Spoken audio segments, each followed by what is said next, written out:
तो MP board के कक्षा 12वीं के विद्यार्थियों, देखिए इस वीडियो में मैं आपको जीव विज्ञान का एक शानदार सा क्वेश्चन पेपर फुल सॉल्यूशन के साथ में बताने वाली हूँ। देखिए ए टू जेड प्रश्नों के आंसर आपको यहाँ पर मिलने वाले हैं बहुत ही सरल और सिंपल भाषा में। तो चलिए बिना किसी डाउट के वीडियो को शुरू करते हैं। और देखिए जिस तरह से हम आपकी पिछले पेपर में मदद करते आए हैं उसी तरह से आपकी हम इस जीव विज्ञान के पेपर में भी पूरी मदद करेंगे और 70 नंबर में से 60 से 65 नंबर आप आराम से इस क्वेश्चन पेपर के द्वारा कवर कर पाएंगे। ठीक है, तो चलिए वीडियो को शुरू करते हैं और सारे प्रश्नों को समझ लेते हैं। तो देखिए पहला प्रश्न है कि कच्चे नारियल का नारियल पानी है, तो इसका आंसर है आपका मुक्त केंद्रीय भ्रूण पोष। नंबर 2, बीज का परिवर्धन होता है, तो बीज का परिवर्धन होता है बीजांड से। नंबर 3, परागकोश के अंदर की भित्ति परतें हैं, तो इसका आंसर है टेपिटम। नंबर 4, अलैंगिक जनन में भाग लेने वाले जनकों की संख्या होती है, तो 1, और लैंगिक जनन में भाग लेने वाले जनकों की संख्या 2 रहेगी। ठीक है। 5वां, पोलीगोनम प्रकार का भ्रूणपोष है, 8 केंद्रीय और 7 कोशिकी। 6वां, वेलिसेनेरिया में किस प्रकार का परागकण होता है, तो इसमें होगा आपका जल परागकण, इसका आपका बाराइट रहेगा। ठीक है, चलिए तो ये आपके सही विकल्प हुए। अगले प्रश्न की ओर बढ़ते हैं। चलिए अगला क्वेश्चन है, अंडाणुजनन द्वारा एक अंडाणुजनन से खालिस्तान ध्रुव कोशिकाएं बनती है, तो इसका आंसर है आपका 3। नंबर 2, शुक्राणु खालिस्तान भाग में माइटोकॉन्ड्रिया होता है, तो इसका आंसर है मध्य भाग। 3, निषेचन की क्रिया मादा जनन तंत्र के खालिस्तान में होती है, अंडवाहिनी।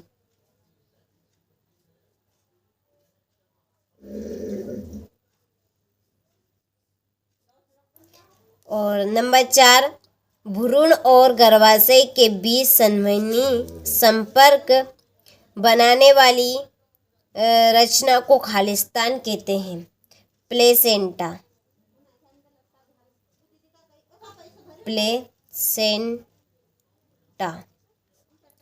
और नंबर 5, नर एवं स्त्री के युग्मक के संलयन को खालिस्तान कहते हैं, तो निषेचन।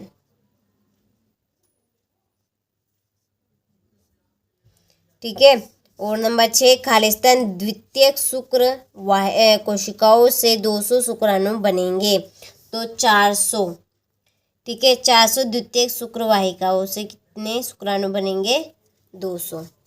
चलिए तो यहाँ से आप स्क्रीनशॉट ले लीजिए। ठीक है, इसके बाद में है सत्य सत्य चुनिए। पहला, कॉपर से लुटीनियम का निर्माण अपराम में होता है, यह आपका असत्य है। नंबर 2, मानव गर्भावस्था 270 दिनों की होती है, तो यह आपकी असत्य। मनुष्य के शुक्राणु में 23 ऑटोसोम होते हैं, तो यह आपका असत्य। इसके बाद में ये भी आपका असत्य रहेगा। ठीक है, हीमोफीलिया एक लिंग संलग्न रोग है, सत्य। और ये आपका सत्य रहेगा, गलती से असत्य कर दिया इसको, सत्य है ये। 6, है जीन विनिमय की क्रिया पैकेटिन अवस्था में होती है, तो ये भी आपका सत्य है। ठीक है, चलिए तो स्क्रीनशॉट आप ले लीजिए यहाँ से। इसके बाद में सही जोड़ी। चलिए यहाँ पर हम जोड़ी के नंबर डाल देते हैं। टर्मन सिंड्रोम पहली जोड़ी आपकी इसी के सामने है, और दूसरी जोड़ी है आपकी ये। तीसरी मोनोसोमी इसकी जोड़ी है ये, इसी के सामने समापन कोडान की जोड़ी आपकी ये रहेगी, और आरंभन कोडान की जोड़ी है AUG। ठीक है, चलिए तो स्क्रीनशॉट आप ले लीजिए यहाँ से। इसके बाद में है एक वाक्य में उत्तर लिखिए। पहला है, यदि DNA अणु में साइटोसिन 18% है तो एडेनिन का प्रतिशत कितना होगा, तो इसका आंसर होगा आपका 32।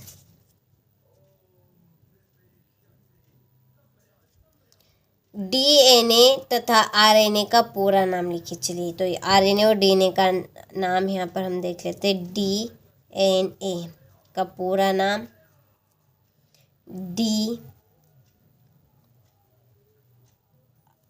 Deoxyribo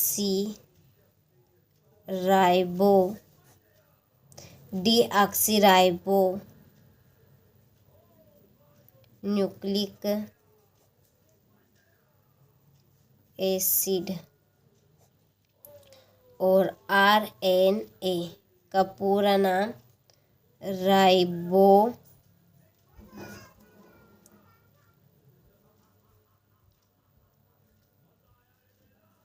nucleic acid. ठीक है, चलिए, तो यहाँ से आप स्क्रीनशॉट ले लीजिए। इसके बाद में है तीसरा, ऊर्जा प्रवाह के प्रत्येक स्तर पर कितने प्रतिशत ऊर्जा का ह्रास होता है? तो 90%। किसी एक मृत पौधी जीव का नाम लिखिए। मशरूम।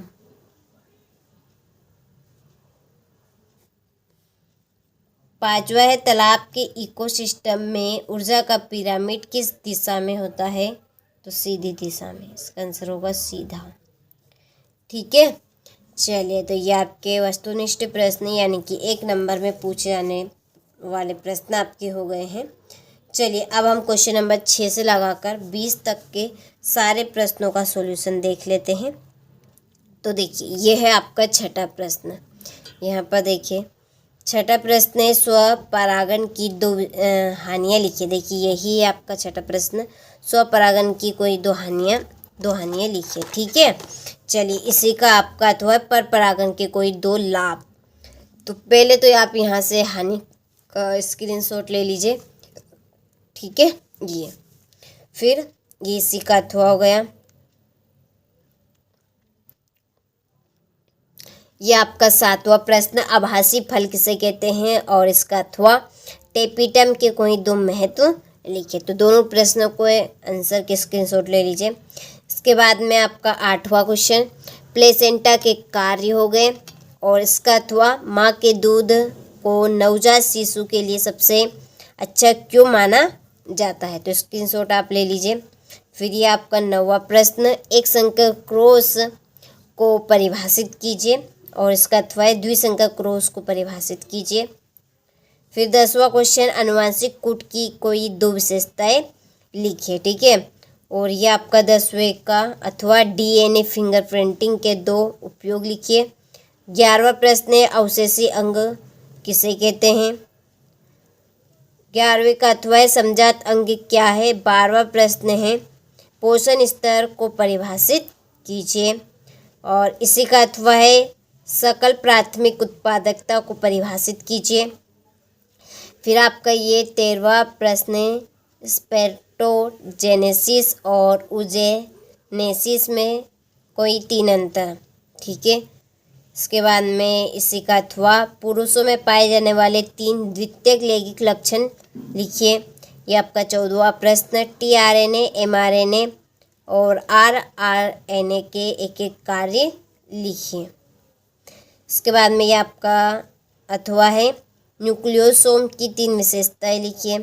समवर्ती अंग क्या है? एक उदाहरण सहित लिखिए। चलिए, तो बाकी के प्रश्नों का आप स्क्रीनशॉट लेते चलिए अच्छे से और कंप्लीट कीजिएगा। एप्लीकेशन के लिए अभी तक आपने कॉल नहीं किया है तो आप कॉल ज़रूर कर लीजिएगा। यदि इसकी पीडीएफ आप लेना चाहते हैं तो पीडीएफ आराम से आपको वहाँ पर प्रॉपर तरीके से मिल जाएगी। और देखिए, वहाँ पर आपकी वार्षिक परीक्षा की पूरी प्रॉपर तरीके से तैयारी करवाई जाएगी और लिखित रूप में नोट्स आपको तैयार दिए जाएंगे, बहुत ही सरल और सिंपल भाषा में। ठीक है, उसके लिए भी आप कॉल ज़रूर कर लीजिएगा। डिस्क्रिप्शन में आपको नंबर मिल जाएंगे, या आप चैनल पे जाएंगे तो चैनल 8 पे आपको नंबर मिल जाएंगे। ठीक है, चलिए, तो ये आपके टोटल प्रश्न यहाँ पे हो चुके हैं। जी, हो गए आपके टोटल प्रश्न। तो सारे प्रश्नों का आपने अच्छे से स्क्रीनशॉट ले लिया होगा।